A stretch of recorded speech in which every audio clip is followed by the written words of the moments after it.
بسم الله الرحمن الرحيم. الحمد لله رب العالمين، والصلاة والسلام على أشرف الخلائق أجمعين، الرسول النبي الأمي الهاشمي سيدنا وشفيعنا أبي القاسم المصطفى محمد، وعلى أهل بيته الطيبين الطاهرين الهداة المهديين المعصومين المظلومين، واللعنة الدائمة على أعداء الدين أجمعين. أما بعد، فقد قال الله تعالى عز اسمه في محكم كتابه ومتقن خطابه: بسم الله الرحمن الرحيم. تبارك الذي بيده الملك وهو على كل شيء قدير، الذي خلق الموت والحياة ليبلوكم أيكم أحسن عملا، وهو العزيز الغفور. صلوات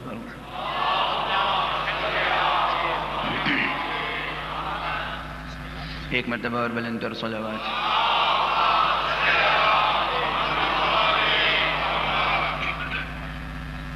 برادران عزیز، قرآن حکیم کے 67ویں سورہ مبارک ملک کی ابتدائی آیتیں آپ حضرات کی خدمت میں روزانہ تلاوت کر رہا ہوں، اور ان آیتوں کی برکت سے ہمارا سفر فکری جاری ہے.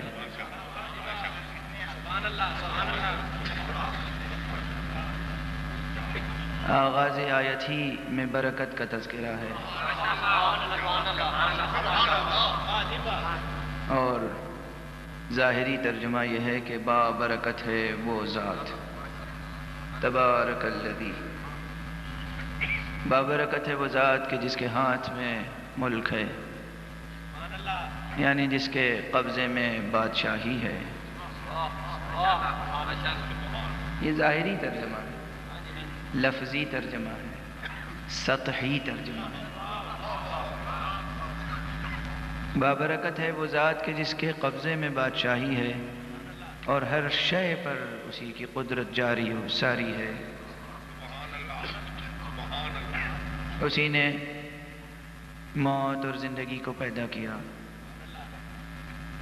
ذرا غور تو فرمائیے، آپ کہتے ہیں کہ موت نابودی کا نام ہے، وہ کہتا ہے موت ایک شے ہے جسے ہم نے پیدا کیا.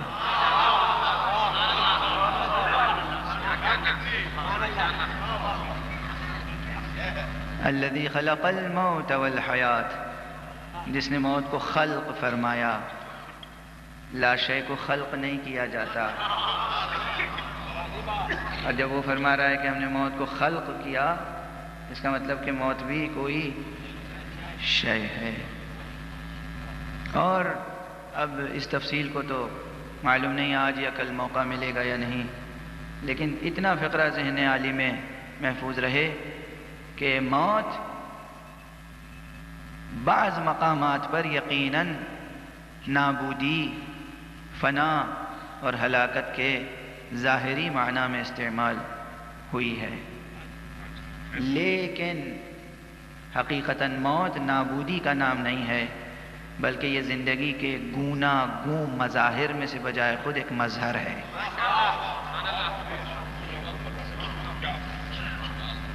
زندگی کی مختلف اداؤں میں سے ایک مخصوص ادا ہے جس کا نام ہے موت.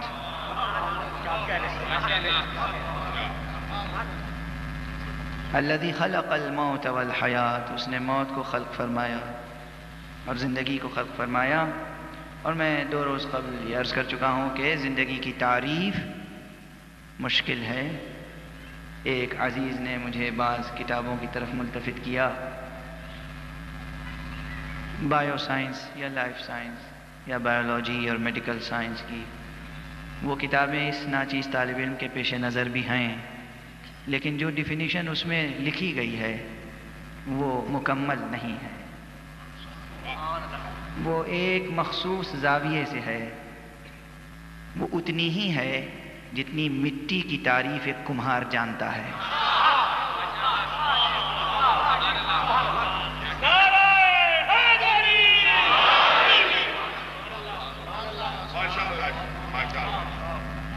میڈیکل سائنس کے ماہرین نے ڈی این اے اور آر این اے اور سیلولوز اور ان تمام میڈیکل اور سائنٹیفک ٹرمینالوجیز کا سہارا لے کر جو ڈیفینیشن دی ہے وہ بس ویسی ہی ڈیفینیشن ہے کہ جیسے مٹی کی تعریف کمہار کرتا ہے، اس سے زیادہ اس کی کوئی حقیقت نہیں ہے۔ زندگی کی حقیقی تعریف، زندگی کی مکمل تعریف وہی جانتا ہے کہ جس نے زندگی خلق فرمائی۔ میں یہ نہیں کہہ رہا ہوں کہ اس تعریف کی طرف کوئی توجہ نہ کی جائے، قابل توجہ ہے، ظرف سازی کوئی معمولی ہنر نہیں ہے، اور جتنے بھی ماہر ڈاکٹر صاحبان ہیں میڈیکل سائنس کے، چاہے وہ میڈیسن سے تعلق رکھتے ہوں یا سرجری سے، وہ سب اس ظرف سفالی سے تعلق رکھتے ہیں۔ یہ ظرف مادی، یہ جسم، اسی تک تو ان کی دسترس ہے۔ ذرا کسی ڈاکٹر سے جا کے کہیے کہ میرا بچہ شجاع نہیں ہے، کوئی دوا دے دیجیے، حالانکہ شجاعت زندگی کی صفت ہے۔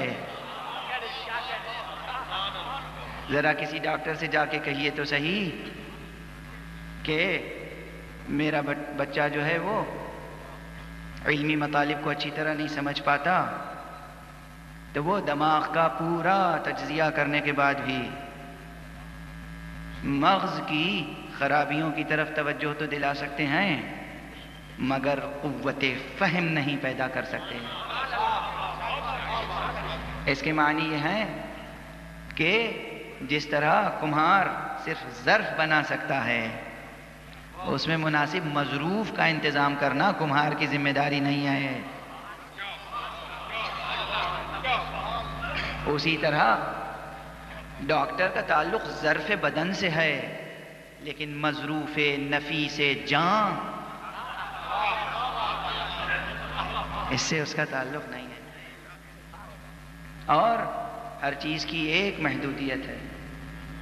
بہرحال جب ہم زندگی کی تعریف نہیں کر سکتے جو ہر وقت ہماری گرفت میں ہے بظاہر، یا وہ ہماری گرفت میں ہے یا ہم اس کی گرفت میں ہیں، لیکن بہرحال زندگی سے ہمارا ہر نفس کا رابطہ ہے، تو جب زندگی سے ہمارا نفس کا رابطہ ہے، پھر بھی زندگی کی تعریف نہیں کر سکتے، تو موت کا تو صرف ایک نفس کا رابطہ ہے۔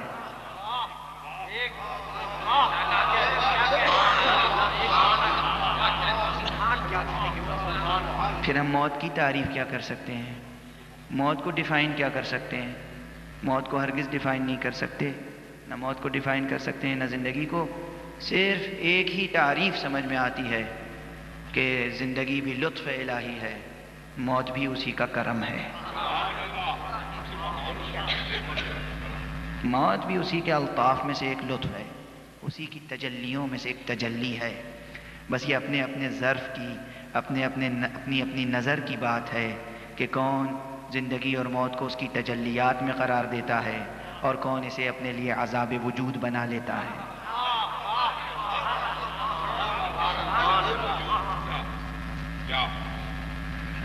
بہرحال اس نے موت کو خلق فرمایا اور زندگی کو خلق فرمایا، اور یہ بھی تو دیکھیے کہ یہاں موت کا تذکرہ پہلے ہے، زندگی کا بعد میں۔ آخر یہ کسی مشکور حسین یاد یا کسی ناصر زیدی کا کلام تو نہیں ہے،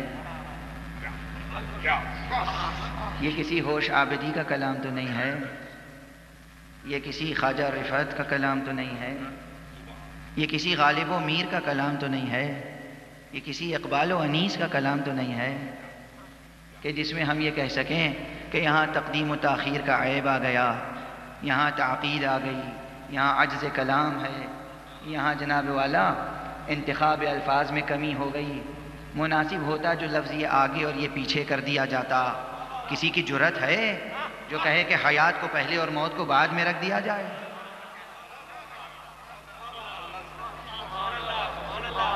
اب بغیر ترجمہ کیے ہوئے اور بغیر تفسیر بیان کیے ہوئے، بغیر تعبیر کی طرف اشارہ کیے ہوئے، بغیر ان تعبیرات کی طرف اشارہ کیے ہوئے کرتے ہوئے کہ جو ہمارے مفسرین عرفاء یا عرفاء مفسرین نے تعبیریں پیش کی ہیں. میں عرض کرتا ہوں کہ قرآن مجید میں ایک مستقل قابل غور مسئلہ یہ ہے کہ ان تمام آیتوں کو گنیں اور جا کر مطالعہ کریں کہ جہاں جہاں حیات کا تذکرہ ہے، جہاں جہاں موت کا تذکرہ ہے، اور یہ دیکھیں کہ جہاں کہاں کہاں موت کو حیات سے پہلے بیان کیا گیا ہے اور کہاں کہاں موت کا نام حیات کے بعد لیا گیا ہے. جہاں پر جس طرح بیان کیا گیا ہے وہاں پر فکر و نظر کے تازہ ابواب کھلتے ہوئے نظر آئیں گے. تازہ ابواب سیاق و سباق عبارت سے. بہرحال ایک ظاہری سیاق و سباق یہ ہے کہ چونکہ یہ قصیدہ حمدیہ اور یہ قصیدہ جو بیان قدرت الہی سے شروع ہو رہا ہے، اور قدرت کا بھی کس قدر پرشکوہ بیان ہے کہ تہ بتہ استعارے قدرت کے لیے لائے گئے، ید کا استعارہ لایا گیا، ملک کا کلمہ لایا گیا، اس کے بعد قدیر کا اسم گرامی لایا گیا، اس کے بعد خلق کی قوت کا تذکرہ کیا گیا، جب مسلسل اس کے بعد لیبلوکم ابتلا کا تذکرہ کیا گیا. ابتلا میں وہی مبتلا کر سکتا ہے جو قدرت مند ہو. یعنی جسے کہتے ہیں کہ انتخاب الفاظ میں اس مضمون کی جوہریت کا خیال رکھا گیا ہے اور اس کو پرشکوہ سے پرشکوہ تر انداز میں بیان کیا جا رہا ہے. تو جناب والا غور فرمائیں کہ جب قدرت کا بیان ہو تو کمال قدرت حیات کو موت سے بدل دینا نہیں ہے بلکہ موت کو حیات سے بدل دینا کمال قدرت ہے.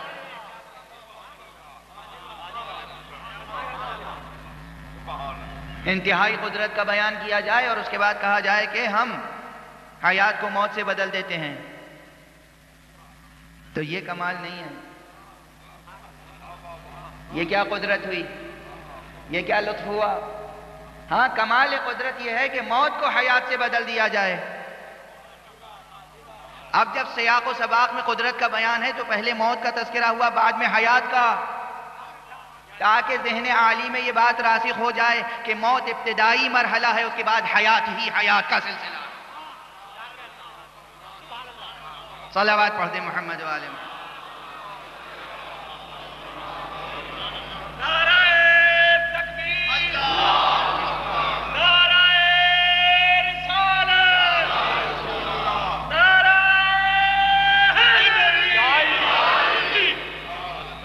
موت ابتدائی مرحلہ ہے اور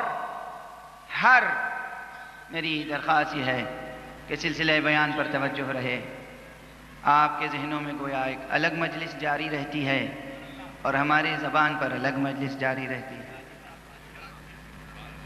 تو ایک طالب علمانہ گزارش یہ ہے کہ تھوڑی دیر کے لیے اپنے اذہان عالیہ کو میرے کلمات کی گرفت میں رہنے دیں. ہر سخن موقع ہو، ہر نکتہ مقام دارت. یقیناً صلوات کا ایک محل ہوتا ہے، یقیناً نعرے کا ایک محل ہوتا ہے، یقیناً ہر داد و بے داد کا ایک محل ہوتا ہے. تو میں اپنی طالب علمانہ گزارشات میں آپ سے داد طلب نہیں ہوتا ہوں. آپ ہماری کیا داد دیں گے، ہمیں وہاں سے داد درکار ہے.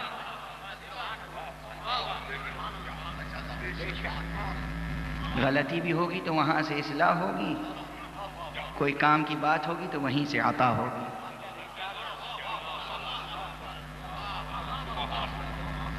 تو توجہ برقرار رکھیں. میں منع نہیں کر رہا ہوں، جب تذکرہ ہو تو یقیناً ایک وجد کی کیفیت طاری ہوتی ہے، اس میں کوئی شک نہیں ہے. اور یہ وجد جو ہے اس کا تعلق وجدان سے ہے، وجدان کا تعلق وجود سے ہے. یہ سب سلسلے ہیں میرے پیش نظر. ایک ٹھوس طبیعیاتی سطح ہے، ایک اس سے بلندر مرتفع نفسیاتی سطح ہے، ایک اس سے مرتفع بلندر ما بعد الطبیعیاتی سطح ہے. یہ سب سطحیں ہیں اور سب ایک دوسرے سے مربوط ہیں، بلا فصل مربوط ہیں. نظام زندگی میں کہیں کوئی فصل نہیں ہے. موت وہیں آتی ہے جہاں فصل آ جائے.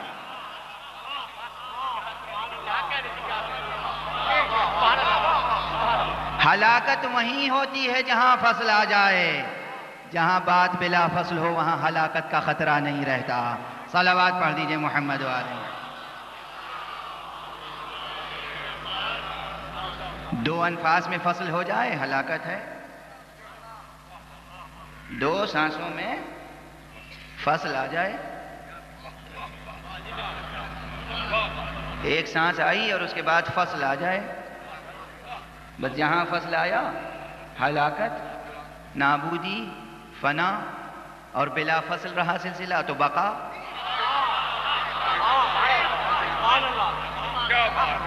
غور فرمایا آپ؟ تو بہرحال تسلسل فکر میں خلل نہ آئے اور گفتگو میں فصل نہ آئے، نہ عقیدے میں فصل جائز ہے نہ عمل میں ہے، نہ فکر میں فصل جائز ہے نہ گفتگو میں ہے۔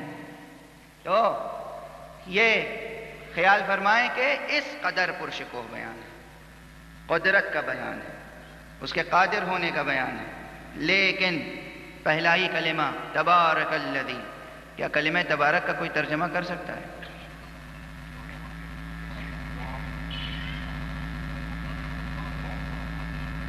کلمہ تبارک کا ترجمہ بھی ممکن نہیں ہے، ممکن نہیں ہے۔ عجیب کلمہ ہے، وہ کس کے لیے استعمال ہوا ہے؟ ظاہری مادہ برکت سے، اور اسی لیے کہہ دیا جاتا ہے بابرکت ہے وہ ذات۔ برکت سے مراد کیا ہے؟ برکت سے مراد اس کی ذات میں برکت کے کیا معنی؟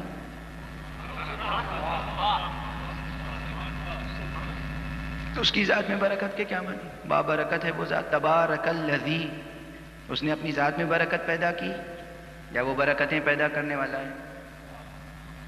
ظاہر ہے دوسرا ہی رخ زیادہ صحیح ہے اس مضمون کا، ہمارے فہم و تعقل سے قریب تر ہے کہ وہ برکت عطا کرنے والا ہے۔ برکت کسے کہتے ہیں؟ ہمارے محاورے میں برکت کسے کہتے ہیں؟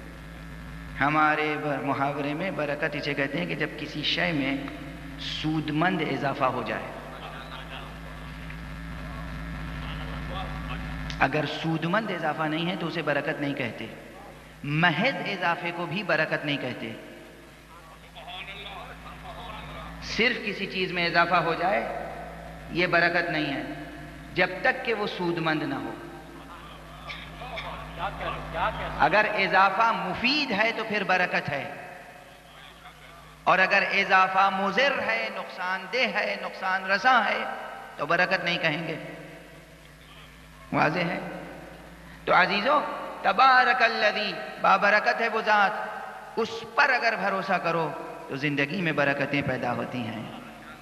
زندگی کے تمام شؤون میں، زندگی کے تمام اطوار میں، زندگی کے تمام شعبوں میں برکت پیدا ہوتی ہے۔ رزق حیات میں برکت پیدا ہوتی ہے، رزق مادی میں برکت پیدا ہوتی ہے، رزق روح میں برکت پیدا ہوتی ہے، اگر اس پر تکیہ رہے، اس سے وابستگی رہے۔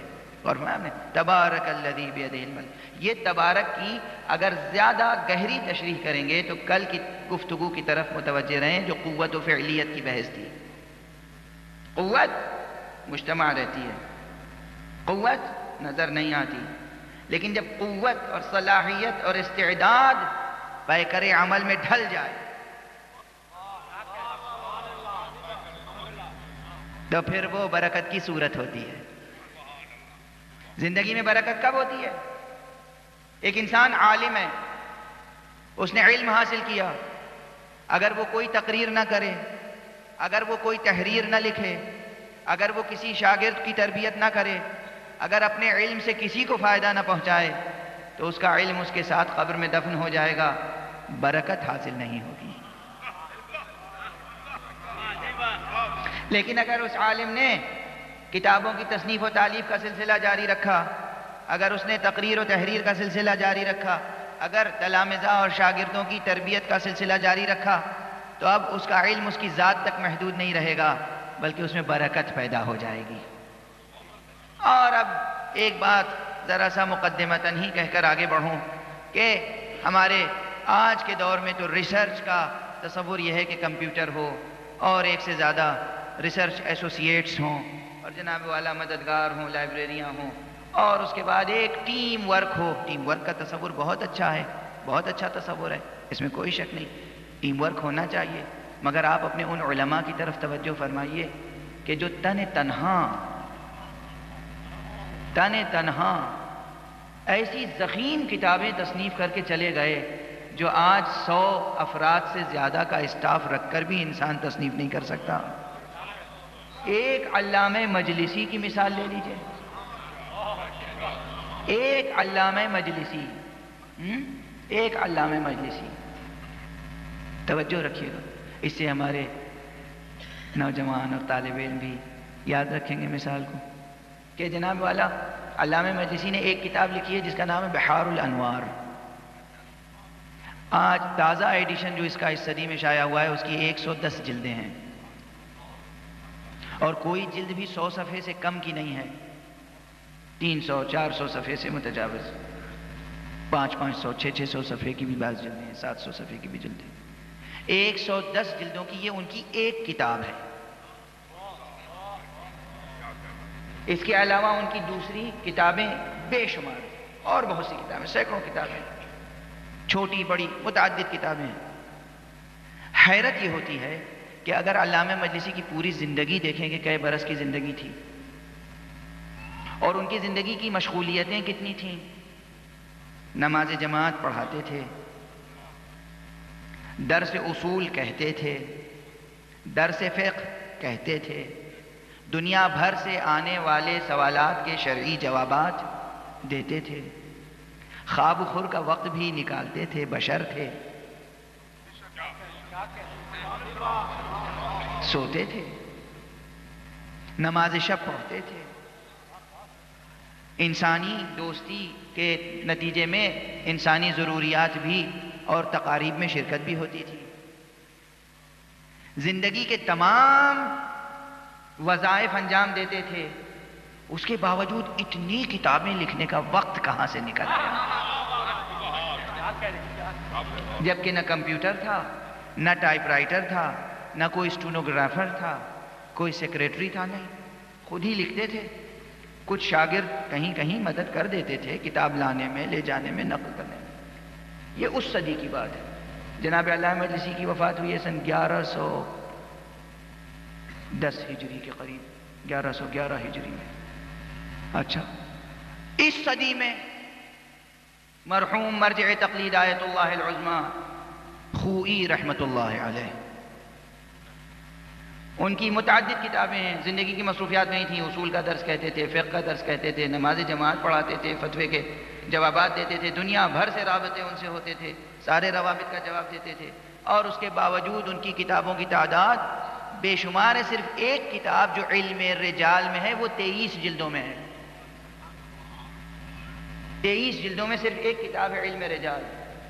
کہاں سے زندگی میں اتنی برکت پیدا ہو جاتی ہے؟ ہمارے بچے، ہمارے نوجوان، ہمارے بزرگ کام کرنے والے کہتے ہیں کہ وقت نہیں ملتا، فرصت نہیں ملتی، نماز کی فرصت نہیں ملتی، ذکر کی فرصت نہیں ملتی، دعا کی فرصت نہیں ملتی، مجلس میں شرکت کی فرصت نہیں ملتی، ملازمت میں اس قدر مصروف ہو جاتے ہیں. ارے آپ اس کی امت میں ہیں کہ جو صاحب معراج تھا، جو لمحوں میں صدیوں کی سمائی پیدا کر دینے کی قدرت رکھتا تھا.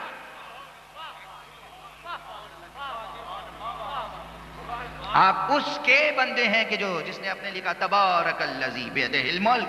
وہ بابرکت ہے، وہ قوت کو فعلیت میں بدلنا جانتا ہے، وہ تناب وقت کو کھینچ لینا جانتا ہے، اور وہ آپ کی گرفت میں بھی، آپ کی چٹکیوں میں بھی بڑی قدرتیں پیدا کر سکتا ہے. اس پر بھروسہ کر کے تو دیکھیں، اس کی عبادت کر کے تو دیکھیں، اس کی اطاعت کر کے تو دیکھیں، اور جن کی بندگی اس نے واجب قرار دی ہے ان کی بندگی کر کے تو دیکھیں.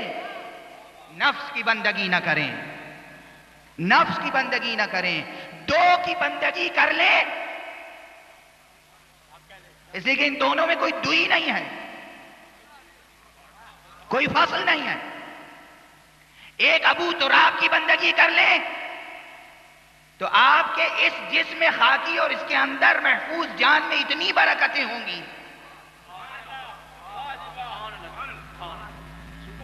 کہ دنیا آپ کے سامنے حقیر ہو جائے گی، دنیا تعجب سے دیکھے گی اس شخص کی زندگی میں اتنی برکتیں کہاں سے آ گئی، اس شخص اس کی زندگی میں اتنے انوار کہاں سے آ گئے، اتنے تجلیات کہاں سے آ گئے۔ ایک مرتضیٰ کی بندگی، ایک مصطفیٰ کی بندگی کافی ہے۔ اب یہ جملہ کہہ چکا ہوں اور آپ کے ذوق کے مطابق ہے تو یہاں بھی کہہ رہا ہوں کہ دیکھیے ہمارے عام مسلمان یہ بات کہتے ہیں، سمجھتے ہیں، دہراتے ہیں کہ بندگی تو صرف اللہ کی ہے، اس میں کوئی شک نہیں، بندگی صرف اللہ کی ہے۔ مگر میں ایک بات عرض کروں کہ اللہ کی بندگی کا حق ہم سے ادا نہیں ہو سکتا، اللہ کی بندگی کا حق ہم سے ادا نہیں ہو سکتا۔ عزیزو، آپ کے ذوق کا سہارا لے کر جملہ عرض کر رہا ہوں، لیکن پھر کہیں آپ کے ذوق سے ٹکرا جائے تو اس تضاد کو دور کرنے کی کوشش کرنا آپ کی ذمہ داری ہے۔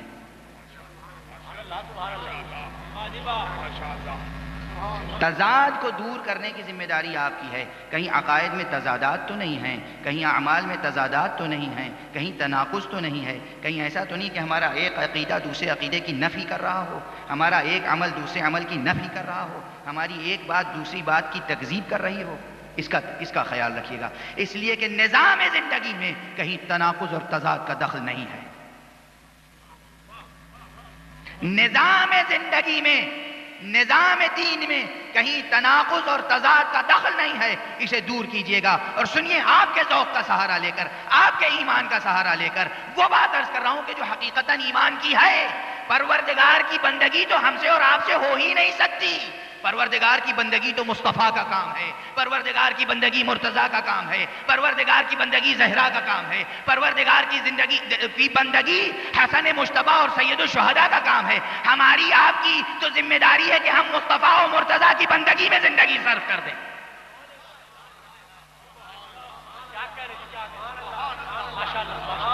یہ شرک نہیں ہے، یہ بدعت نہیں ہے، یہ کفر نہیں ہے، یہ ثنویت نہیں ہے، یہ کثرت کی بات نہیں کر رہا ہوں۔ ہم پیدا ہوئے ہیں مصطفیٰ و مرتضیٰ کی بندگی کے لیے۔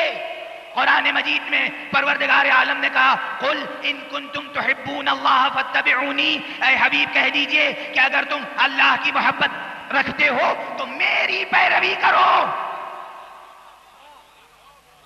ہم خدا کی بندگی کر ہی نہیں سکتے، ہم پیدا ہوئے ہیں مصطفیٰ کی بندگی میں، مگر مصطفیٰ کی بندگی کا مطلب ہے سجدے کرنا، مصطفیٰ کی بندگی کا مطلب ہے نمازیں پڑھنا، مصطفیٰ کی بندگی کا مطلب ہے اذان کو باقی رکھنا، مصطفیٰ کی بندگی کا مطلب ہے کہ رمضان المبارک کے روزے رکھے جائیں، مصطفیٰ کی بندگی کا مطلب ہے کہ حج کیا جائے، کعبے کو تنہا نہ چھوڑا جائے۔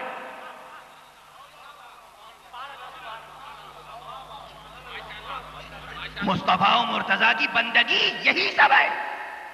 خدا نے نماز پڑھ کے کب دکھائی کہ یوں نماز پڑھا کرو؟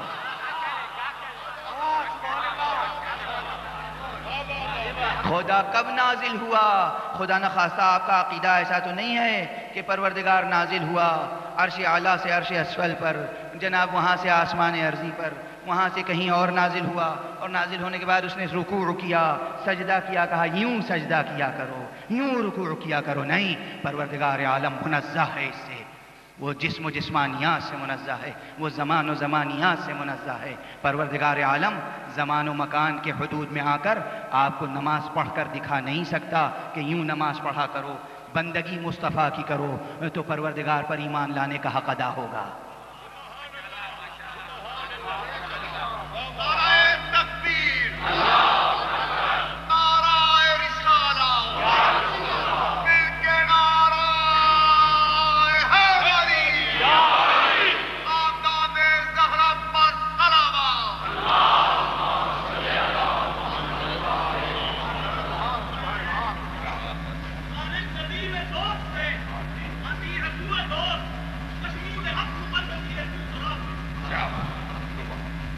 حقیقت یہ ہے کہ ہم انہی کی بندگی کے لیے پیدا ہوئے، ان کی بندگی ہے جو خدا کے اوپر ایمان لانے کا حق ادا کرا سکے گی۔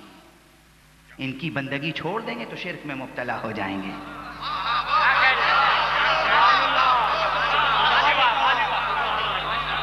ان کی بندگی چھوڑ دیں گے تو کفر میں مبتلا ہو جائیں گے، ان کی بندگی چھوڑ دیں گے تو صنم پرستی میں مبتلا ہو جائیں گے. اور جب تک ہم ان کی بندگی میں رہیں گے، آپ کو معلوم ہے دنیا میں بہت سے حضرات کو، اب بات دیکھیے نظریاتی اور عملی ساتھ ساتھ میں کرتا رہوں. کل بھی میں نے ابتدا میں کہا تھا، سلام کی مستحب کی مثال دے کر کچھ عرض کیا تھا، اور میرا خیال ہے بہت سے مسائل آپ کے ذہنوں میں حل ہوئے ہوں گے. عزاداری مستحب ہے، مگر جیسے ایک سلام علامت ہے اس بات کی کہ یہ شخص انشاءاللہ با ایمان ہے، یہ شخص نمازی ہے، یہ شخص پرہیزگار ہے، یہ شخص امن پسند ہے. یعنی کہنے کی ضرورت نہیں ہے کہ ہم کلمہ لا الہ الا اللہ کہتے ہیں، کہا السلام علیکم، السلام علیکم کہنا دلیل ہے اس بات کی کہ ہم لا الہ الا اللہ کہتے ہیں. اسی طرح یعنی السلام علیکم کہنے کے بعد کوئی پوچھتا نہیں ہے کہ آپ کو خدا سے محبت ہے کہ نہیں، آپ لا الہ الا اللہ کہتے ہیں کہ نہیں، آپ محمد الرسول اللہ کہتے ہیں کہ نہیں.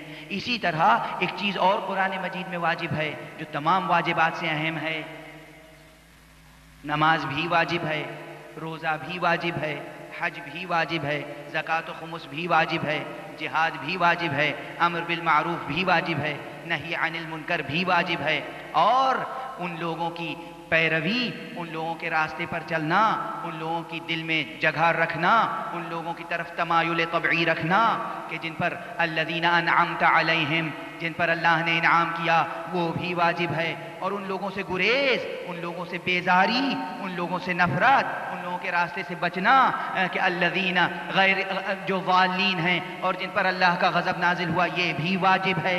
یہ سب واجب ہے. لیکن اس کے ساتھ ساتھ سورہ شورى میں یہ بھی ہے کہ قل لا اسألکم علیہ اجرا الا المودۃ فی القربى، تم کہہ دیجئے اے رسول کہ ہم تم سے کچھ نہیں چاہتے اجر مگر یہ کہ قربا کی مودت چاہتے ہیں. یہاں پر جو عام ترجمہ ہے اس ترجمے سے ہٹ کے دوسرا ترجمہ عرض کر کے تیزی سے آگے بڑھوں گا. عام طور پر ترجمہ یہ کیا جاتا ہے کہ نماز اور روزہ اور حج اور زکوٰۃ اور نظام شریعت جو مصطفیٰ نے پہنچایا، اس کی اجرت ہے محبت. عام طور پر یہ ترجمہ کیا جاتا ہے، عام طور پر یہ ترجمہ کیا جاتا ہے، توجہ برقرار رکھیے گا. لیکن علامہ مفید نے اس ترجمے میں اشکال کیا ہے. حوالہ دے کر گفتگو کر رہا ہوں. علامہ مفید کہتے ہیں کہ یہاں الا استئناف کلام کے لیے ہے، استثناء کے لیے نہیں. یعنی یہ کہ ایسا نہیں ہے کہ یہ اجر قرار دیا جا رہا ہے. کیوں؟ اجر میں ایک مسئلہ ہے دقیق. عوض اور معوض کا جس چیز کی قیمت دی جا رہی ہو، جو چیز قیمت میں دی جا رہی ہو، دونوں چیزوں کا تقریباً یکساں درجے کا ہونا ضروری ہے.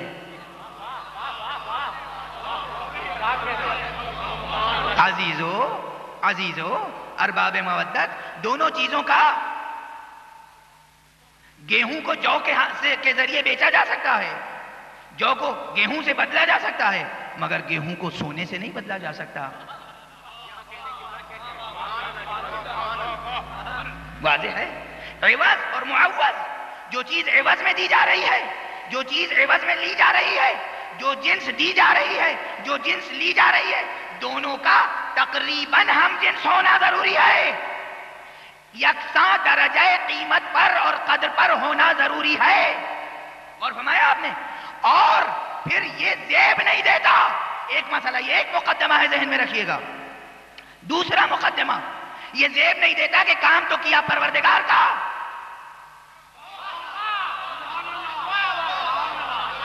اجرت لیں آپ سے. آپ نے رسول بنایا تھا کیا؟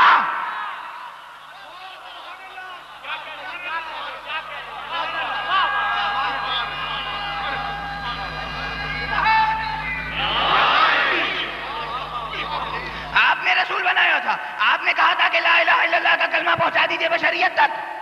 آپ نے کہا تھا نمازیں سکھائیے، آپ نے کہا تھا روزے سکھائیے. اگر آپ کی مزدوری کی ہوتی تو آپ سے اجرت طلب کی جاتی.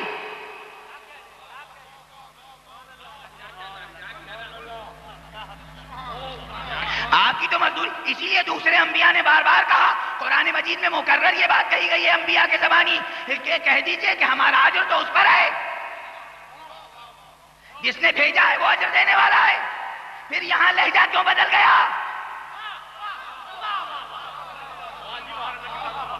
یہاں لہجہ کیوں بدل گیا؟ پس منظر شان نزول آیت کا کیا ہے؟ شان نزول یہ ہے کہ کچھ حضرات مال و زر لے کر آئے اور حضور نے فرمایا کہ ہمیں نہیں چاہیے۔ اگر حضور اس مال و زر کو مروتن بھی قبول کر لیتے،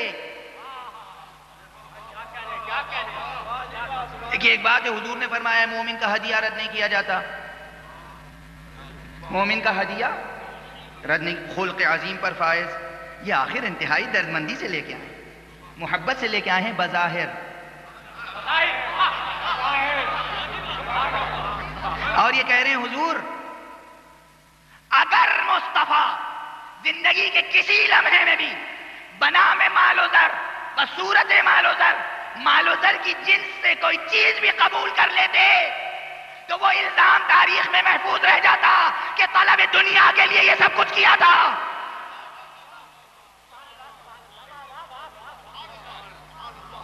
دنیا کی حکومت پیش نظر تھی، وہ مصطفیٰ جو پہلے کہہ چکا ہو کہ یہ ایک ہاتھ پر آفتاب دوسرے ہاتھ پر مہتاب لا کر رکھ دیں تب بھی ہم اپنے دین کی تبلیغ کا سلسلہ روک نہیں سکتے، وہ آج تبلیغ دین کے بعد وہی گروہ ہے۔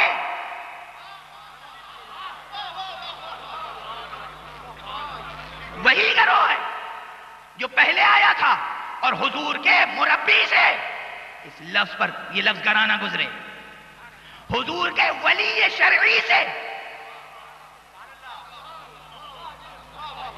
ایک جملہ عرض کروں، آپ حضرات صرف اپنے مولا آقا علی کو ولی کہتے ہیں، میں علی کو ولی ابن ولی کہتا ہوں۔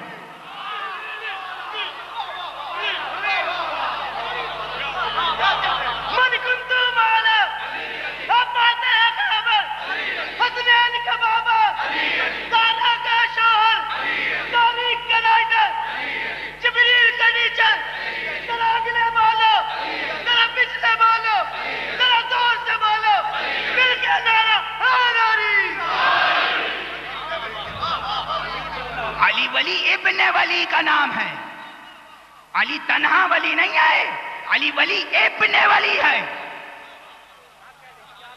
کیوں؟ علی تو ہم سب کا ولی ہے، اس کا باپ وہ ولی ہے جو مصطفیٰ کا ولی ہے۔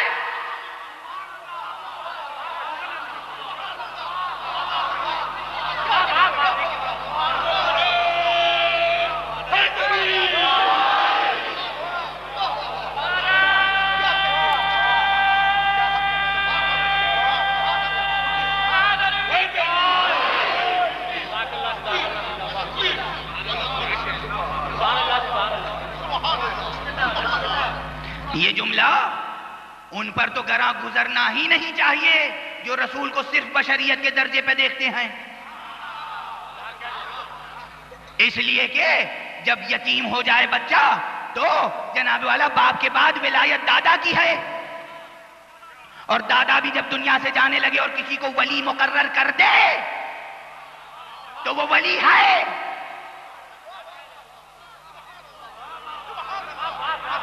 وہ ولی ہے۔ اور کبھی مصطفیٰ نے اس بات کا اظہار نہیں کیا کہ میں ان کی ولایت کو نہیں مانتا، بلکہ زندگی بھر اس ولی شفیق کی ولایت کی لذت کو محسوس کرتے رہے، لذت کو محسوس۔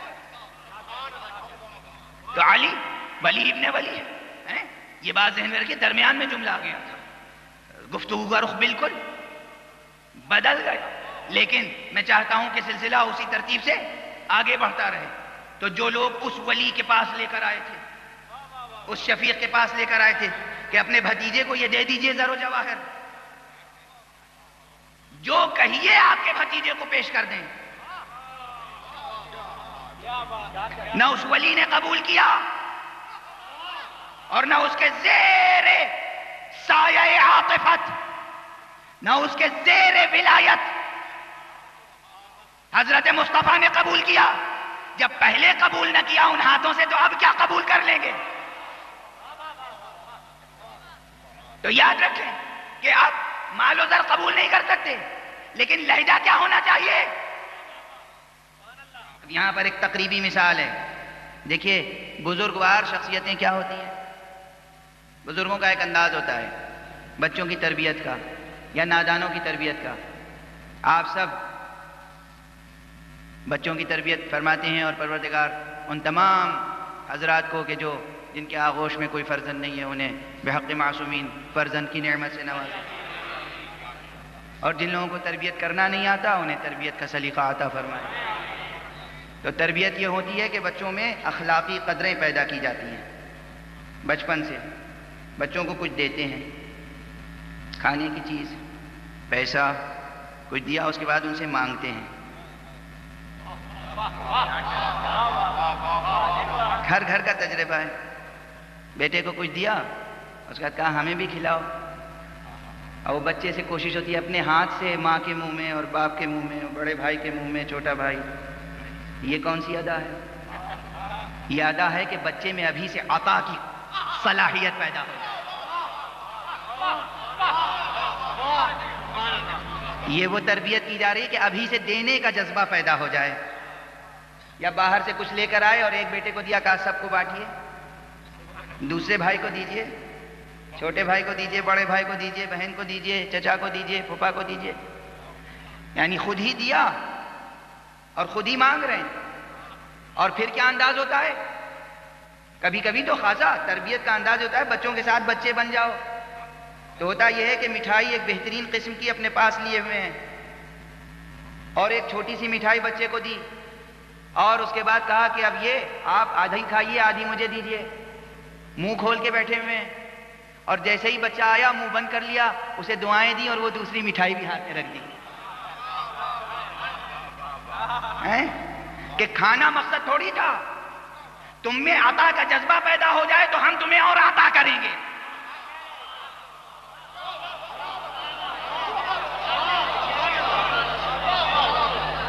نعمت لے کر بخل پیدا نہ ہو.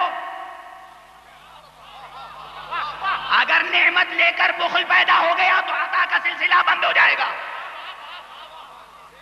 لیتے رہو اور تقسیم کرتے رہو تو عطا کا سلسلہ جاری رہے گا. اور فرمایا تو یہ قدریں اخلاقی اور یہ صفات نفسی اور یہ روحانی اوصاف پیدا کرنے کا ایک فطری طریقہ ہے کہ کچھ عطا کیا پھر طلب کیا، اور جب دینے کے لیے وہ چھوٹا آیا تو لیے بغیر کچھ اور دے دیا. واضح ہے، عام فہم ہے بات. سب کا تجربہ یہ ہوگا، بچوں سے مانگا اور عطا کر دیا. اب نماز واجب کی، روزہ واجب کیا، حج واجب کیا. اب اس کے بعد یہ نہیں کہ اس کے بدلے میں محبت دی، محبت مانگی. محبت مانگی نہیں، محبت مانگی نہیں ہے، اللہ استئناف کلام کا ہے. تم نے نماز لے لی، نماز پڑھتے ہو، روزہ لے لیا، روزہ رکھتے ہو، حج لے لیا، حج کرتے ہو. یہ میرے لیے اجرت لائے ہو، یہ اجرت بھی لے جاؤ، اور ان تمام عبادات سے زیادہ بڑی عبادت آج ایک اور لے کر جاؤ. میرے اہل بیت سے محبت کرنا سیکھو. صلوات پڑھیں محمد و آل محمد.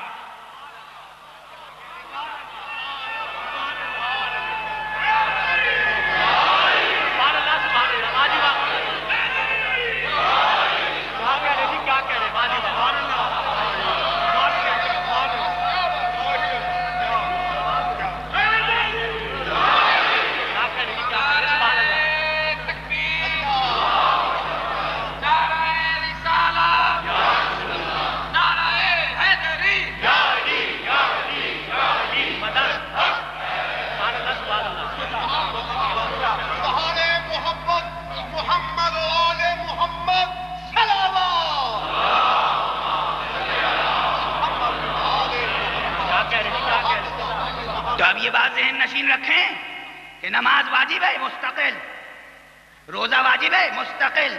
روزہ نماز کے بدلے میں نہیں واجب ہے. حج واجب ہے مستقل، روزے اور نماز کے بدلے میں حج واجب نہیں ہے. زکوٰۃ و خمس واجب ہے مستقل، ایک دوسرے کے بدلے میں واجب نہیں ہے. اور فرمایا یہ مستقل واجبات ہیں. اسی طرح مودت اہل بیت ایک واجب ہے مستقل، کسی کے بدلے میں واجب نہیں ہے.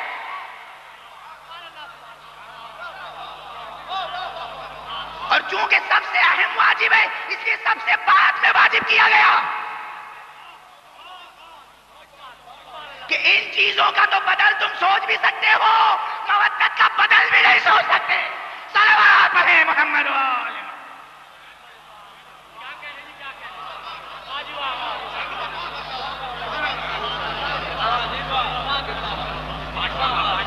اس واجب کے بعد کسی کی ہمت نہ پڑی کہ آتا کہ اس کا بھی اجر لے لیجئے. اچھا اب واجب ہے مودت بھی ہر فرد مسلم پر، جو کلمہ لا الہ الا اللہ کہے، جو قرآن مجید پر ایمان لائے، جو خاتمیت مصطفیٰ پر ایمان لائے، اس پر مودت اہل بیت مصطفیٰ واجب. اب مسئلہ یہ ہے کہ مودت کس کے پاس ہے کس کے پاس نہیں، یہ پتا کیسے چلے گا؟ کلمہ کون پڑھتا ہے کون نہیں سلام سے معلوم ہو جاتا ہے.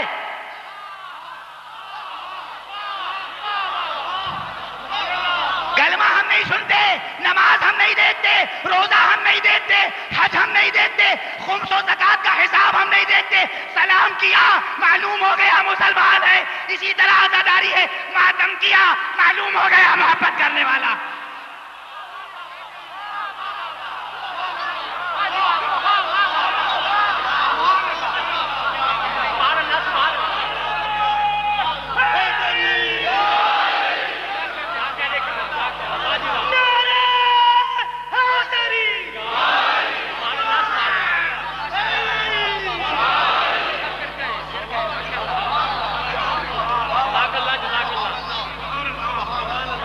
سلام نہیں کریں گے، ایک مستحب چھوڑ دیں گے. اب معلوم ہے کتنا لمبا انٹرویو دینا پڑے گا. آپ مسلمان ہیں، آپ بااخلاق ہیں، آپ کو ادب اسلامی آتا ہے، آپ نماز کے پابند ہیں، احکام سے واقف ہیں، ایک سلام نہیں کیا اتنا بڑا انٹرویو ہو گیا.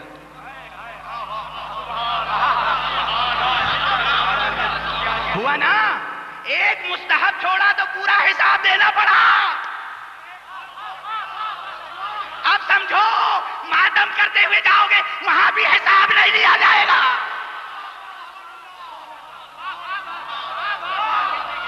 علامت ہے کہ مومن ہے، علامت ہے کہ مودت کرتا ہے، علامت ہے کہ اذان دیتا ہے، علامت ہے کہ نماز پڑھتا ہے. صلوات پڑھیں محمد و آل.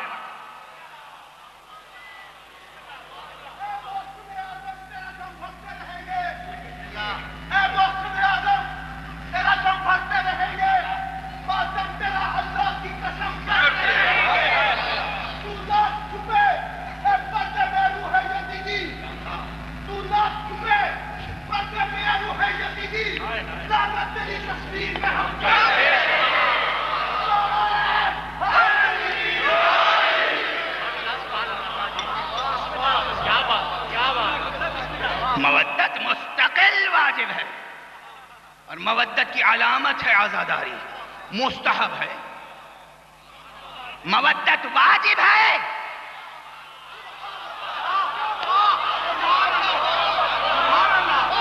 مودت واجب ہے، عزاداری مستحب. اسی لیے جو عزاداری نہیں کرتے انہیں کہنا پڑتا ہے ہم بھی مودت رکھتے ہیں. آپ کیوں سمجھتے ہیں کہ ہم مودت نہیں رکھتے؟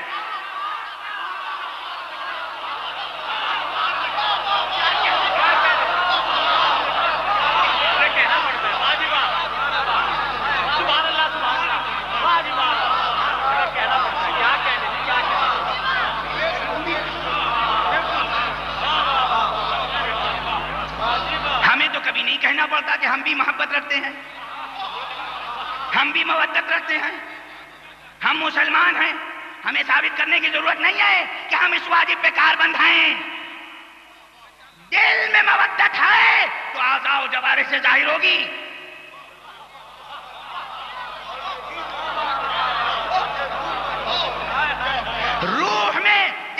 کیفیت ہوگی تو آنکھوں سے ظاہر ہوگی، زبان سے ظاہر ہوگی، چہرے سے ظاہر ہوگی. جتنی کامل ہوگی مودت اتنا ہی ایمان مکمل ہوگا، اتنا ہی عمل مکمل ہوگا. جتنی ناقص ہوگی مودت اتنا ہی عمل ناقص ہوگا، اتنا ہی ایمان ناقص ہوگا. اب اپنے عمل سے ایمان کا قد ناپیں، ایمان سے عمل کو مطابق کر کے دیکھیں. صلوات پڑھیں محمد و آل محمد.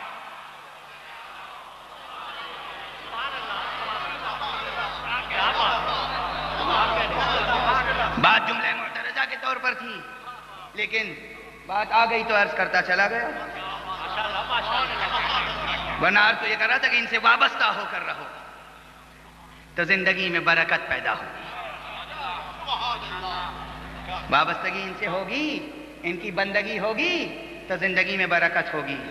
ان سے وابستہ ہوں گے، ان کے الطاف و عنایات شامل حال ہوں گے تو تبارک الذی کے کچھ معنی سمجھ میں آتے رہیں گے.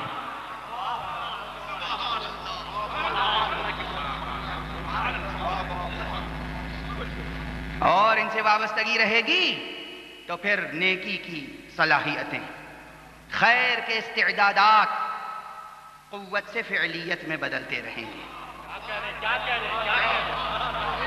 برکت نام ہے قوت سے فعلیت میں بدل جانے کا. یہ بھی ایک تعریف ہے، یہ بھی ایک ڈیفینیشن ہے. برکت نام ہے قوت سے فعلیت میں بدل جانے کا. وہ بابرکت ذات، بیج کو زمین کے سپرد کر دیجئے، وہ بیج میں موجود قوت کو فعلیت میں بدل دیتی ہے. تبارک الذی. وہ بابرکت ذات ہماری زمین طبیعت میں تخم خیر پوشیدہ ہے. ہماری زمین طبیعت میں کاشت کی گئی ہے اور تخم ریزی کی گئی ہے اقدار کی، اخلاقی قدریں، ایمانی قدریں. تبارک الذی سے وابستہ رہو تو نتیجہ یہ ہوگا کہ ایک ایک تخم شجر سایہ دار بن جائے گا.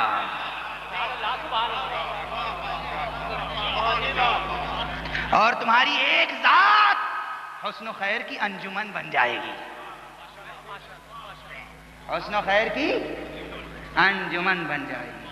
مگر یاد رکھو ایک بات کہ بار بار جو میں ایمان و عمل کی بات کر رہا ہوں اور کہہ رہا ہوں تضاد نہ پیدا ہونے پائے، اس لیے کہ صفات میں تضاد ہوتے نہیں ہیں. دو چیزیں ہیں، تضاد اور تناقض. تناقض نہیں ہوتا. اس بات کو بھی سمجھ لیجئے، اچھی طرح سمجھ لیجئے کہ جتنی وجودی صفتیں ہیں ان میں آپس میں تناقض کا رشتہ نہیں ہوتا، تضاد کا رشتہ نہیں ہوتا. زندگی میں تضاد اور تناقض کو دخل نہیں ہے. کیسے؟ اور منطق میں یہ کلیہ مسلم ہے، عقلیات میں یہ کلیہ مسلم ہے کہ جناب والا نقیضین نہ جمع ہو سکتے ہیں نہ مرتفع. ارتفاع نقیضین بھی ممنوع ہے، ممتنع ہے، اور اجتماع نقیضین بھی. یعنی محسوس مثال دے دوں، وہ ٹیکنیکل مثالیں جو کتابوں میں اور کلاس روم میں دی جاتی ہیں اس کی ضرورت نہیں ہے. معنی اس کے یہ ہیں کہ دن اور رات یکجا نہیں ہو سکتے. یا دن ہوگا یا رات ہوگی. ایک ہی ظرف پہ زمان و مکان میں دن اور رات دونوں جمع نہیں ہو سکتے. اور یہ بھی نہیں ہو سکتا کہ نہ دن ہو نہ رات. یہ بھی نہیں ہو سکتا کہ نہ دن ہو نہ رات. یا دن ہوگا یا رات ہوگی.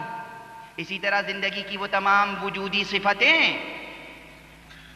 کہ جن کے متعلق وجودی کسے کہتے ہیں، جو میں بار بار کہتا ہوں وجودی سے سلیستر عرض کر لوں، ہر وہ صفت جس کے لیے ہونا تصور کیا جائے.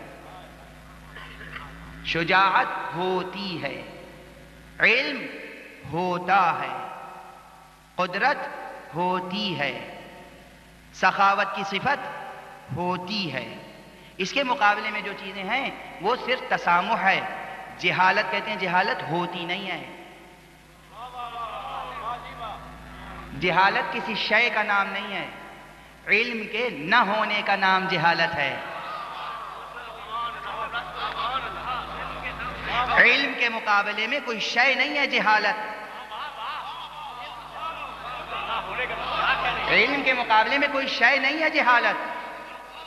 علم کے مقابلے میں کوئی شے نہیں ہے جہالت.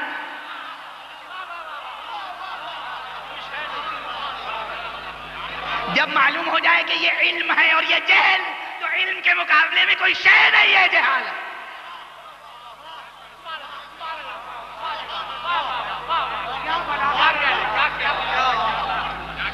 تو مسئلہ صرف یہ عرض کر رہا ہوں کہ جو چیزیں ہوتی ہیں وہ ہیں صفات وجودیہ، اور جو چیزیں نہیں ہوتی وہ عدمی چیزیں ہیں، امور عدمیہ ہیں. مثلا نور کے مقابلے میں ظلمت، تو نور ایک شے ہے، ظلمت عدم نور کا نام ہے. کبھی آپ نے یہ محسوس کیا ہے کہ جناب وہ مکان بن رہا ہے ہمارا، اور اب وہ الیکٹریشین جو ہیں ان کو ایک چیز کی تاکید ضرور کرنی ہے، اور وہ یہ کہ ہمارے بیڈ روم میں وہ اندھیرے والا سوئچ لگانا نہ بھولیں.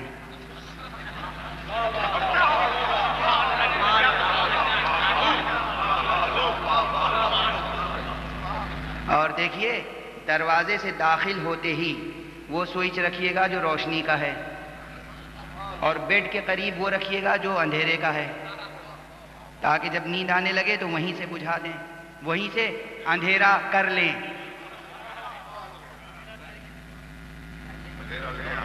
تو دو بٹن نہیں ہوتے، دو سوئچ نہیں ہوتے، ایک ہی ہوتا ہے آن آف. نور کا ہونا، نور کا نہ ہونا. نور نہیں ہے تو ظلمت ہے. یہ نہیں کہ نور ایک چیز ہے، اس کا ایک تار آ رہا ہے نور کا اور دوسرا تار آ رہا ہے. میں بالکل، آپ فرض کر لیجئے کہ میں شہری زندگی کی باتیں نہیں کر رہا ہوں. تو معلوم ہوا کہ جو چیز ہوتی ہے وہ ہوتی ہے. یہ صفات وجودیاں ہیں، اور جن میں آپ تضاد اور تناقض دیکھتے ہیں ان میں وجود و عدم کا مقابلہ ہے. وجود اور عدم کا مقابلہ. علم ہوتا ہے، جہالت کوئی شے ہی نہیں ہے جو ہوتی ہو. اسی لیے علم ایک دارائی ہے، اس کے ہونے پہ فخر کیا جاتا ہے. جہالت کوئی دارائی نہیں ہے. کوئی دنیا میں نہیں ملے گا جو کہے گا کہ آپ کو اپنے علم پر ناز ہے، ہمیں جہل پر ناز ہے. آپ کے پاس علم ہے، ہمارے پاس جہل ہے. جیسے آپ کے پاس سونا ہے، ہمارے پاس چاندی ہے. ایسا تو کچھ نہیں ہے. دنیا میں کوئی جاہل سے جاہل ترین فرد بھی ایسا نہیں ہوگا کہ جو جہالت پہ نازاں ہو اور علم سے متنفر ہو. بلکہ علم سے محبت کی جاتی ہے، جہل سے نفرت. تو جناب والا، علم اور جہل میں تضاد کا رشتہ اس لیے ہے کہ وہ عدم اور وجود کی بات ہے. نور اور ظلمت میں تضاد کا رشتہ اس لیے ہے کہ وہ عدم اور وجود کی بات ہے. لیکن وہ تمام چیزیں کہ جو وجودی ہوں، مثلا میں نے عرض کیا اسی مثال میں کہ علم وجودی ہے اور نور وجودی، ان دونوں میں تضاد نہیں ہوگا. نور اور ظلمت میں تضاد ہے، علم اور جہل میں تضاد ہے، مگر علم اور نور میں تضاد نہیں ہے. اسی لیے علم کا استعارہ ایک نور بھی ہے. سایہ علم کوئی نہیں ڈھونڈتا، نور علم سب ڈھونڈتے ہیں. چراغ علم سب جلاتے ہیں. شمع علم کی بات کی جاتی ہے، آفتاب علم کی بات کی جاتی ہے. تو نور کے جتنے استعارے اور پیکر، وہ سب علم کے پیکر اور استعارے. کیوں؟ اس لیے کہ ان دونوں میں تضاد کا رشتہ نہیں ہے، تناقض کا رشتہ نہیں ہے. جتنی وجودی صفتیں ہیں، یعنی جتنے ایٹریبیوٹس ایگزسٹنس کے ہیں، ایٹریبیوٹس آف ایگزسٹنس، اور جتنی ایگزسٹنٹ ریئلٹیز ہیں، وجود کے جتنے ایٹریبیوٹس اور صفات اور کیریکٹرسٹکس ہیں، ان میں آپس میں تضاد اور تناقض کا رشتہ نہیں ہے. واضح ہے یہ بات؟ تو جتنی وہ چیزیں جن کے لیے کہا جائے کہ یہ ہوتی ہے، اس میں تضاد نہیں پایا جائے گا. ہونے اور نہ ہونے میں تضاد ہے. اگر یہ مقدمات ذہن نشین نہیں ہوں گے تو حق مدحت بھی ادا نہیں ہوگا. یہ نہیں کہ آپ کا وقت میں مکتب و مدرسے کی بحثوں میں ضائع کر رہا ہوں، نہیں. کبھی ہوتا یہ ہے کہ ہم مدح کرتے ہیں، منقبت کرتے ہیں، فضیلت بیان کرتے ہیں، مگر اساءت ادب کے مجرم ہو جاتے ہیں، سوء ادب ہو جاتا ہے، حق مدحت ادا نہیں ہوتا، اس لیے کہ ہم جو کہنا چاہتے ہیں اس میں تضاد پیدا ہو جاتا ہے، تناقض پیدا ہو جاتا ہے، منقبت سمجھ میں نہیں آتی. منقبت سمجھ میں نہیں آتی. ایک مشہور مثال، ہر شاعر، ہر خطیب کہتا ہے کہ جناب دنیا میں ہم نے دو چیزیں یکجا نہیں دیکھی. کچھ کو شجاع دیکھا تو علم نہیں تھا ان کے پاس، بہادروں کے پاس علم نہیں ہوتا، علماء کے پاس بہادری نہیں ہوتی. یہ نقص ہے آپ کے علم کا. جب تک یہ تصورات رہیں گے اس وقت تک شجاع معاشرہ نہیں بن سکتا، ایجوکیٹڈ سوسائٹی نہیں بن سکتی، دیندار سوسائٹی نہیں بن سکتی، معاشرہ ایلیویٹ نہیں ہو سکتا، بلند نہیں ہو سکتا، اس لیے کہ فضائل اور مناقب کے تصورات ناقص ہیں. تصورات زندگی پر اثر ڈالتے ہیں. کوئی بچہ بہادر بن جائے، اسپورٹس میں چلا جائے، پڑھائی میں دل نہیں لگتا. پڑھنے والا بچہ اسپورٹس کی طرف نہیں جاتا. کیوں؟ دونوں میں تضاد نہیں ہے. یہ بچپن سے جو شعراء اور خطباء بیان کرتے رہے اس میں نقص ہے، ورنہ علم اور شجاعت میں کوئی تضاد نہیں ہے، علم اور شجاعت میں کوئی تناقض نہیں ہے. ایسا نہیں ہے کہ جہاں علم ہوگا وہاں شجاعت نہیں ہوگی، جہاں شجاعت ہوگی وہاں علم نہیں ہوگا. اس لیے کہ تاریخ ہی پڑھ لیجئے، جن کے متعلق تاریخ کہتی ہے کہ عالم نہیں تھے، کم سے کم شجاع تو ہوتے.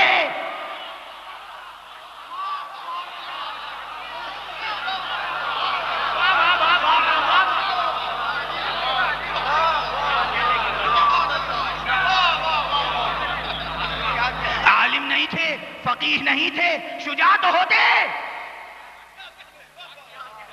نہ عالم تھے نہ شجاع، اور جو سب سے بڑا عالم تھا وہی سب سے بڑا شجاع بھی تھا.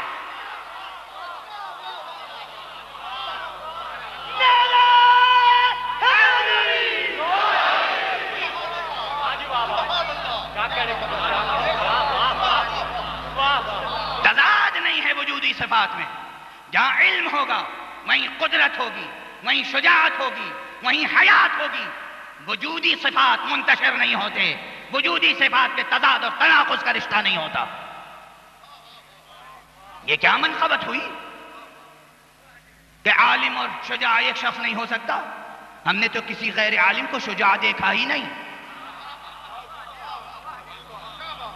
شجاعت علم کی ملازم ہے.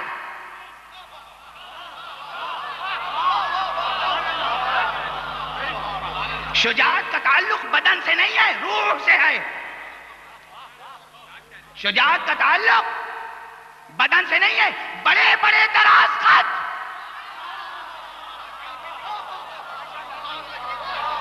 باب خیبر کو نہیں اکھاڑ سکے. ایک لاغر جسم والا جو گھٹنے سے روٹی کو توڑتا تھا، در خیبر اس لیے اکھاڑ لایا کہ علم رکھتا تھا.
دیکھیے، عزاداری ایک تہذیب ہے، اس تہذیب کو محفوظ رکھیے.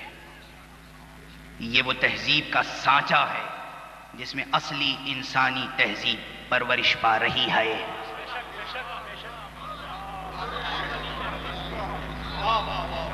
خالص انسانی تہذیب، خالص انسانی تہذیب، اصلی انسانی تہذیب اسی عزاداری میں پرورش پا رہی ہے، پروان چڑھ رہی ہے.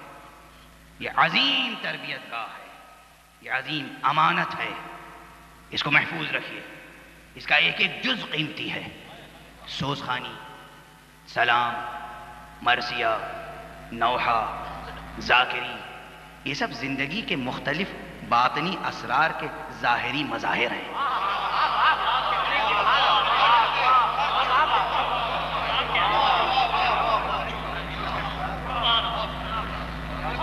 یہ مجلس کی جو ترتیب ہے نا، یہ پوری زندگی کا نقشہ ہے، زندگی کی لطافتوں کا نقشہ، زندگی کی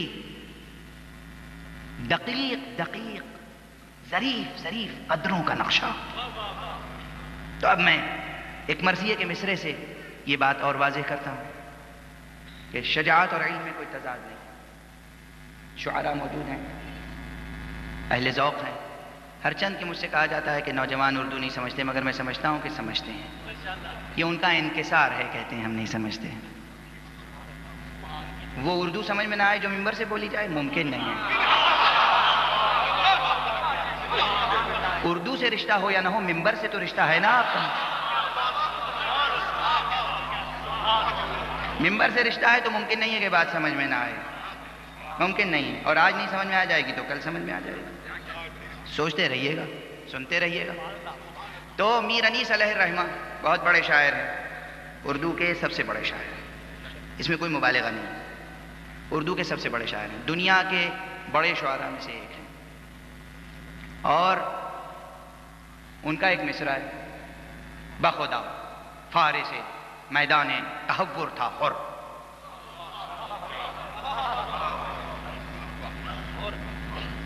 مصرع ہے.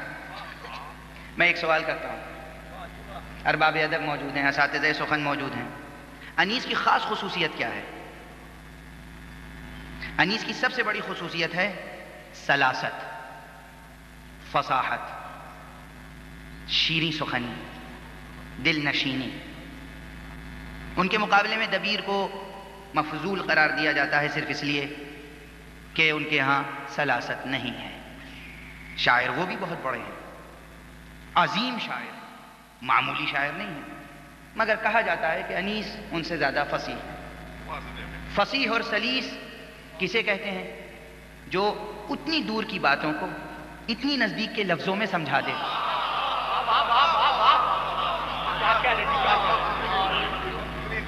دور کی باتوں کو نزدیک کے لفظوں میں سمجھا دے، دقیق باتیں سامنے کی لفظوں میں سمجھا دے. وہ ہے فصیح، سلیس. یعنی غریب الفاظ استعمال نہ کرے، میری طرح ثقیل اور بوجھل زبان نہ ہو اس کی. بجز ثقالت معنی نہ جس میں رس ہو نہ رنگ. تو ایسا نہ ہو کہ ڈکشنری کھول کے دیکھنا پڑے، بلکہ زبان میں مستعمل الفاظ میں بات کرے. یہ ہے سلاست. انیس جو سلاست کے لیے مشہور ہے، اس مصرے میں ایک غریب لفظ استعمال کر گیا. اردو میں کتنے لوگ بولتے ہیں تحور؟ کتنے لوگ کہتے ہیں تحور؟ بالکل نہیں بولا جاتا. جن لوگوں کا نام رکھ دیا جاتا ہے تحور، وہ صحیح نام بھی تلفظ نہیں کرتے، تلفظ بھی نہیں کرتے.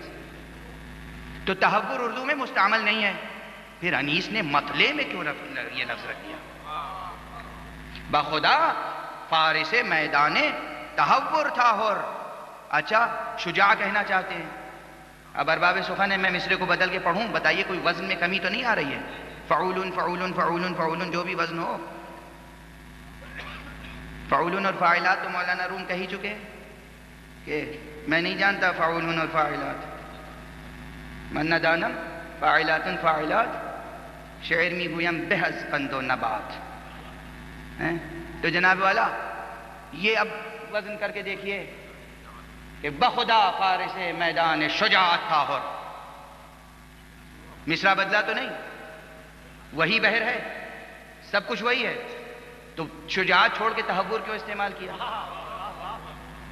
اس کی ایک خاص وجہ ہے. تحور بھی قوت کا استعمال ہے اور شجاعت بھی قوت کا استعمال، مگر فرق ہے. تحور ہے قوت کا استعمال چاہے جا ہو یا بے جا.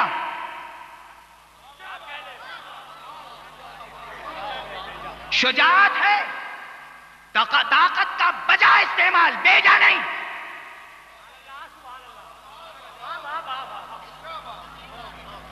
کہیں انیس نے عباس کے لیے لفظ تحور استعمال نہیں کیا.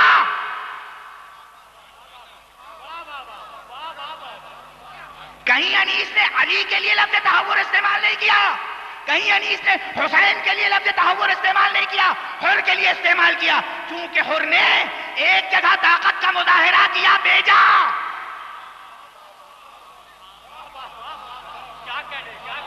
جب حسین آ رہے تھے لجام فرس پہ ہاتھ ڈال دیا، روک دیجئے، یہ طاقت کا مظاہرہ ہے مگر بے جا.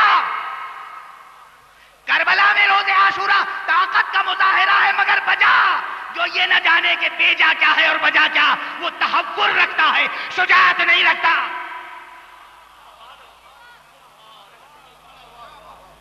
شجاعت علم کی ملازم ہے. جہاں علم ہوگا وہیں شجاعت ہوگی. اس لیے کہ شجاعت نام ہے طاقت کا برمحل استعمال. یہ تعریفی ڈیفینیشن یاد رکھیے گا. شجاعت طاقت کا برمحل استعمال، شجاعت طاقت کا بجا استعمال. بجا اور برمحل وہی تو کرے گا جو علم رکھتا ہوگا. جو علم ہی نہیں رکھتا ہوگا وہ بجا اور بیجا کیا استعمال کرے گا؟ کبھی بجا کرے گا، کبھی بیجا. جب علم کا درجہ بلند ہو جائے گا تو طاقت پابند علم ہو جائے گی. جب تک معرفت کا درجہ بلند نہیں ہوگا اس وقت تک طاقت کے استعمال میں تسامح ممکن ہوگا. تو یہ یاد رکھیے گا کہ وجودی صفات میں کبھی کوئی تضاد اور تناقض نہیں ہوتا. جہاں علم ہوتا ہے وہیں شجاعت ہوتی ہے، اور جہاں علم اور شجاعت ہوتی ہے وہیں قدرت ہوتی ہے، وہیں حیات ہوتی ہے، وہیں رضا الہی ہوتی ہے، وہیں طلب رضا ہوتی ہے. اس لیے کہ رضا الہی وجودی صفت ہے، امر عدمی نہیں ہے. جہاں قدرت ہوگی وہیں رضا الہی کا تصور ہوگا. آج چاہتا تھا کہ اس موضوع کو آگے بڑھاؤں لیکن اب وقت نہیں ہے. خدا کی رضا جوئی کل کی تقریر میں انشاءاللہ گفتگو کرنے کی کوشش کروں گا. لیکن آج یاد رکھیے کہ جہاں طاقت ہوتی ہے وہیں شجاعت ہوتی ہے. جہاں علم ہوتا ہے وہیں شجاعت ہوتی ہے. جہاں شجاعت ہوتی ہے وہیں رضا الہی کی طلب ہوتی ہے، وہیں حق پر مر مٹنے کا جذبہ ہوتا ہے. بزدل جان نہیں دے سکتا،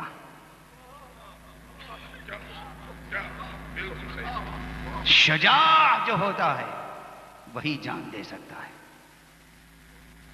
اور جو شجاع ہوتا ہے، جو علم رکھتا ہے، وہی حق کا تصور رکھتا ہے.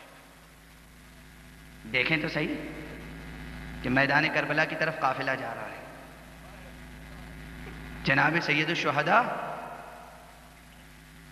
ایک مرتبہ غنودگی کی کیفیت طاری ہوئی فرس مبارک پر، اور غنودگی سے جب ہماری زبان میں چونکے بیدار ہوئے تو زبان پر کلمہ تھا انا للہ و انا الیہ راجعون.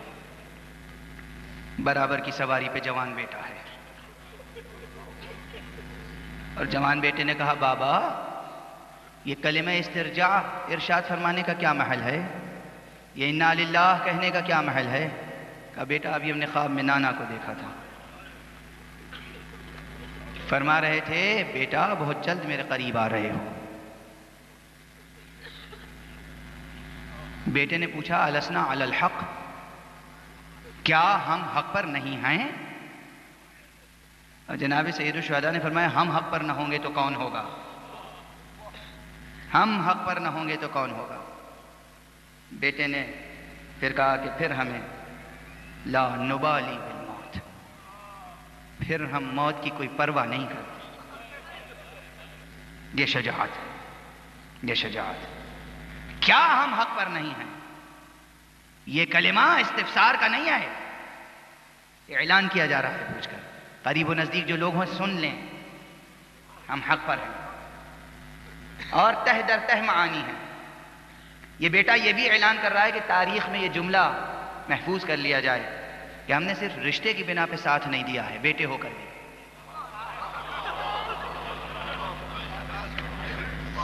یہ نہ سمجھو کہ حسین کے ساتھ جو جا رہے ہیں مرنے، بیٹا اس لیے گیا ہے کہ بیٹا ہے، بھتیجا اس لیے گیا ہے کہ بھتیجا ہے، اصحاب اس لیے گئے ہیں کہ دوست ہیں. نہیں، چونکہ حسین حق پر ہیں اس لیے بیٹا بھی حسین کے ساتھ، اس لیے بھتیجا بھی حسین کے ساتھ ہے. بیٹے کا بھی یہی سوال، بھتیجے کا بھی یہی سوال. قاسم نے بھی تو یہی سوال کیا تھا، چچا جان کیا ہم حق پر نہیں ہیں؟ کہا ہم حق پر نہ ہوں گے تو کون ہوگا؟ کہا پھر تو موت ہمارے لیے شہد سے زیادہ شیریں ہے. مزاج سمجھ میں آیا؟ حقیقت کربلا سمجھ میں آئی کہ حق پر حسین ہیں، حسین حق کی علامت ہے، حسین حق کا پیکر ہیں. اس لیے سب ساتھ دے رہے ہیں اور ساتھ دینے کا حق ادا کر دیا. میرے سامنے اب بڑے سنگین مناظر ہیں. ایک عزیز جوان نے کل مجھ سے کہا کہ جناب علی اکبر کے مصائب پڑھیے گا. اور یہ جو شبیں ہیں، یہ جو ایام ہیں، ان میں ہم شام کے مصائب پڑھا کرتے ہیں، راہ کوفہ و شام کے مصائب پڑھتے ہیں. لیکن اب ان کی خاطر بھی عزیز ہے، اور جب انہوں نے کہا تو مجھے ایک جملہ اور یاد آیا. بعض مستند علماء نے لکھا ہے کہ بعض مکاشفات میں جناب سید الشہداء نے کہا جب مصیبت بیان کیا کرو تو میرے بیٹے اکبر کی مصیبت ضرور بیان کیا کرو.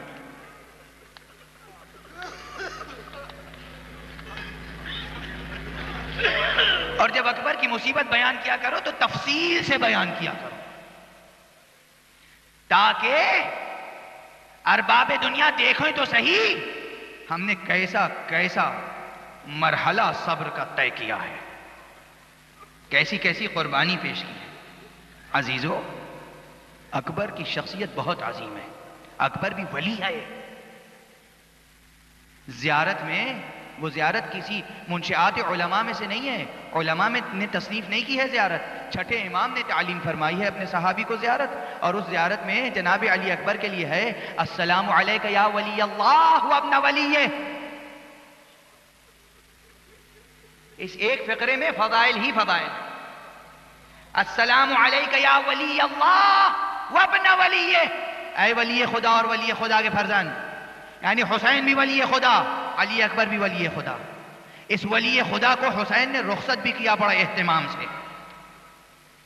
ہر صحابی کو، ہر عزیز کو رخصت کیا حسین نے خاص اہتمام سے، مگر 3 قربانیاں ایسی ہیں جو بہت زیادہ اہتمام سے پیش کی ہیں. ان میں سے ایک اکبر ہے.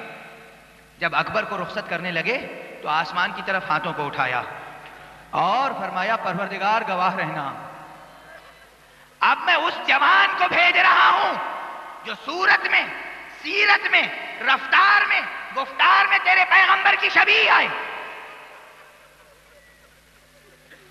اور جب علی اکبر میدان کی طرف چلے، ذرا تصور کیجئے گا، امام نے اپنا ایک مخصوص گھوڑا اپنے بیٹے علی اکبر کو دے دیا تھا روز عاشورہ. جوان بیٹا گھوڑے پر بیٹھتا ہے اور شوق شہادت و جہاد میں میدان کی طرف جا رہا ہے. گھوڑے کو ایڑ لگائی. گھوڑا عموماً آہستہ نہیں چلتا، لیکن ارباب مقاتل نے یہ منظر لکھا ہے کہ چند قدم آگے بڑھنے کے بعد اکبر کے کان میں آواز محسوس ہوئی کہ پیچھے دوڑتا ہوا کوئی آ رہا ہے.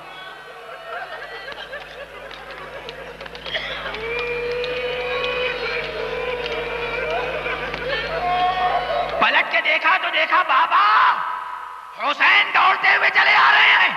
گھوڑا روکا، گھوڑے سے زمین پر آئے، بابا کے قدموں کو بوسہ دیا. بابا آپ نے مجھے رخصت کر دیا, اب اس اضطراب کا کیا سبب؟ اجرکم علی اللہ, اجرکم علی اللہ, اجرکم علی اللہ. حسین نے دوبارہ رخصت کیا, دوبارہ رخصت کیا. اکبر میدان میں گئے, میدان میں گئے اور جنگ و جہاد میں مشغول ہوئے. حسین نے روز عاشوراء ایک مخصوص پرچم خیمے کے سامنے نصب کیا تھا اور اس پرچم کے سائے میں خود فرس مبارک پر اپنے گھوڑے پر بیٹھے رہتے تھے اور میدان کی طرف نظر رہتی تھی. بیبیاں خیمہ گاہ پر, در خیمہ پر بیبیاں حسین کا چہرہ دیکھتی تھی, حسین میدان کو دیکھتے تھے. اب در خیمہ پہ زینب بھی ہیں اور بعض روایتوں کی بنا پر لیلا بھی, یعنی ماں بھی ہے اور پھوپھی بھی. دونوں کی نظریں حسین کے چہرے پر, حسین کی نظر میدان میں. کبھی حسین اٹھتے ہیں, کبھی بیٹھ جاتے ہیں, رکاب پر زور دے کر کبھی بلند ہوتے ہیں, کبھی بیٹھ جاتے ہیں. دو مواقع پہ یہ منظر ہے, یا عباس کی شہادت کے موقع پر یا اکبر کی شہادت کے موقع پر. چونکہ میدان نشیب و فراز ہے, جب اکبر کسی نشیبی علاقے میں مصروف جہاد ہوتے ہیں, اکبر نظر نہیں آتے تو رکاب پر زور دے کر اٹھتے ہیں. اکبر کا چہرہ دیکھا, اطمینان ہو گیا, بیٹھ گئے. اجرکم علی اللہ. باپ کا دل ہے نا سینے میں, اور باپ کا چہرہ آئینہ ہے ماں کے لیے. ماں بھی دیکھ رہی ہے, پھوپھی بھی. اگر میرے بیٹے پر کوئی نازک وقت آیا تو باپ کا چہرہ ضرور متغیر ہو جائے گا. ایک مرتبہ باپ کے چہرے کا رنگ بدلا اور پھوپھی نے پوچھا, بھیا ارے اکبر کی خیر تو ہے. جناب سید الشہداء نے فرمایا, جاؤ اور زیر آسمان دعا کرو. اجرکم علی اللہ. ماں نے, پھوپھیوں نے دعا کی, وہ محاذ اکبر نے سر کیا اور پلٹ کے بابا کے پاس آئے. بابا العطش قد قتلنی, بابا پیاس مجھے مارے ڈالتی ہے. کیا بےتابی تھی, کیا بےتابی تھی. ایک مرتبہ حسین نے, آنکھوں میں آنسو ہیں, کہا بیٹا اپنی زبان میرے منہ میں تو ڈال دو. بعض حضرات اس روایت کو ضعیف جانتے ہیں, مگر میرے پاس اپنے دلائل ہیں, اسباب ہیں. اسے ہمیشہ پڑھنا. اس کے اسباب ابھی نہیں بیان کروں گا. جیسے ہی اکبر نے اپنی زبان بابا کے دہانے مبارک میں ڈالی, فوراً کھینچ لی. بابا آپ کی زبان میں تو میری زبان سے زیادہ کانٹے پڑے ہوئے ہیں. حسین نے ایک مرتبہ پھر بیٹے کو سینے سے لگایا اور میدان کی طرف بھیجا. اب کی جو بھیجا تو حسین کے چہرے کا رنگ پہلے ہی سے متغیر ہے, پہلے ہی سے متغیر. ایک مرتبہ جنگ و جہاد کرتے کرتے بیٹے نے آواز دی, بابا آپ پر میرا آخری سلام. حسین نے کہا, بیٹا تمہارے بعد اس دنیا پر خاک. میری آنکھیں تاریک ہو گئیں, میری آنکھوں کا نور جاتا رہا. حسین میدان کی طرف چلے. بہت احتیاط سے مسائل پڑھ رہا ہوں. حسین چلے اور اکبر کی سواری کا گھوڑا حسین کے قریب آ گیا. حسین تلاش کر رہے ہیں بیٹے کا لاشا, اور اب وہ گھوڑا حسین کی مدد کر رہا ہے. دامن آبا کو پکڑا اور وہاں تک لایا جہاں اکبر ایڑیاں رگڑ رہے ہیں. حسین جھکے اور دیکھا برچھی کا پھل سینے میں بے بس ہے. زمین پر بیٹھے دونوں گھٹنے ٹیکے, ہاتھوں کو ٹیکا, نجف کی طرف دیکھا, یا علی یا علی یا علی. ایک مرتبہ برچھی کا پھل نکالا, اکبر نے جان جعفری کے سپرد کی. آخری فقرہ, آخری ایک اہم حکم شرعی پہ عمل کیا. بیٹے کے سینے سے برچھی کا پھل تو اٹھا لیا, مگر اب بیٹے کا لاشا نہیں اٹھاتے. خیمے کی طرف دیکھا, اے جوانان بنی ہاشم, اے بچوں آؤ آؤ اور اپنے بھیا اکبر کا لاشا اٹھاؤ. انا للہ و انا الیہ راجعون.